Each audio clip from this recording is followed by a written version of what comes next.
Hello and welcome to the Observe Conversations channel. I am VR Sampath, retired IPS, aka Sampath Ramanujan MFA. For more details, click the link below. Please subscribe and click the bell icon.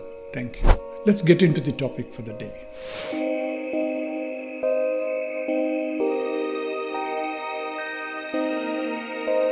The desert. Let me give a simile to a human situation on earth. We are a tribe passing through the middle of a desert. Man, woman, child, old, young, deceased, in pain, and animals, all carrying a heavy load on their backs. Someone recommended these are things needed for the journey. Dense fog combined with sandstorms, bitter cold or scorching heat, the fog of expectations, thoughts, and feelings, the powerful illusions of continuous and ultimate pleasures. But in reality, oases are few and far between. Someone shouting from behind, "You are doing well, keep going, you will see lights, be optimistic, our journey will end in jubilation, riches, food, water, and shelter, huge palaces, gardens, fruits and flowers, young, beautiful, virgin maidens, celestial beings, eternal peace and happiness." You squint your eyes and try to look through the darkness, hoping to see the lights. Nothing. The howling of the wind, shifting sands beneath your feet, the pouring rain, again the voice. "You will see the palaces only at the end, keep going." Occasionally you see a torchbearer, a man in a peculiar dress and headgear on camel back, passing you, waving and gesturing you to keep moving.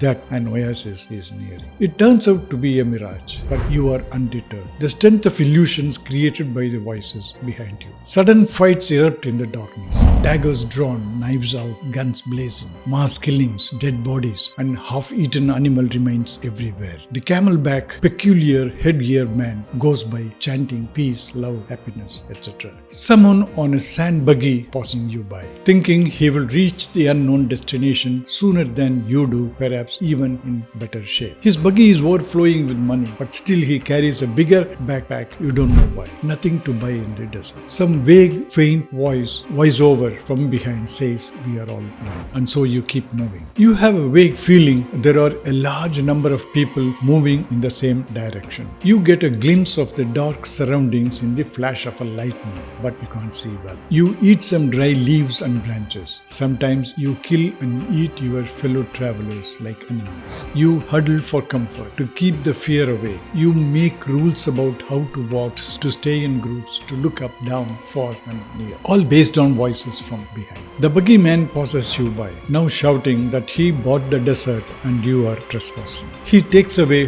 whatever little you have for yourself as rent for walking on his land. You drag along towards the faraway island of pleasures, joy, love and happiness forever. In this simile, you are shown as someone totally helpless, which is true. You are helpless. The scenario looks more like a movie, except that it's real. The least you can do is to look at the backload and throw away the unwanted things and lessen your burden. The culture and the traditions, expectations, false assurances. When you do this, your brain fog clears. You straighten up a bit and your gait and energy improve. The lightness enables you to see the reality with more clarity. That your body is real. You have to survive the adverse conditions. You procreate, you don't know what for. Perhaps for the little hurdle comfort you get. The next reality is the society and the relationships. You take it on as is, where is basis. Ask no questions. Least of all, make no efforts to change them for what you think is for better. Accept in toto. Do nothing which puts you in conflict with the society. The third reality is thoughts and illusions. Everything we hold on, emotions, feelings, values, morals, truth,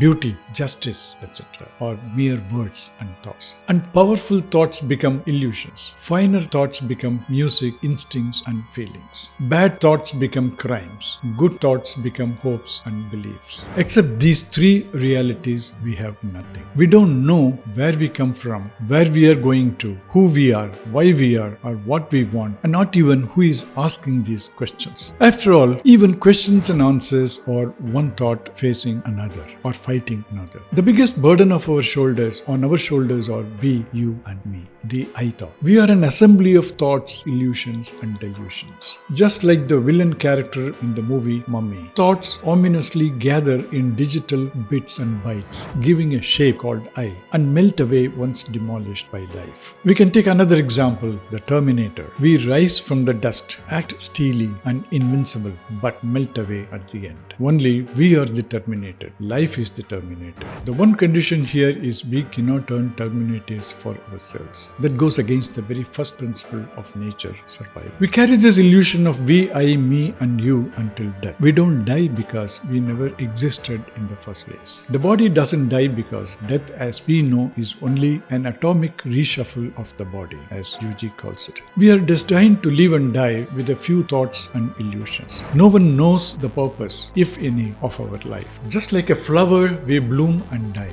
To accept that we don't know is the first step towards unburdening and freedom. Because knowledge is another burden. The desert is my favorite fantasy. I used it here. My next favorite is the ocean, which we will see in the next episode. Until then, bye bye. Catch you later. Thank you.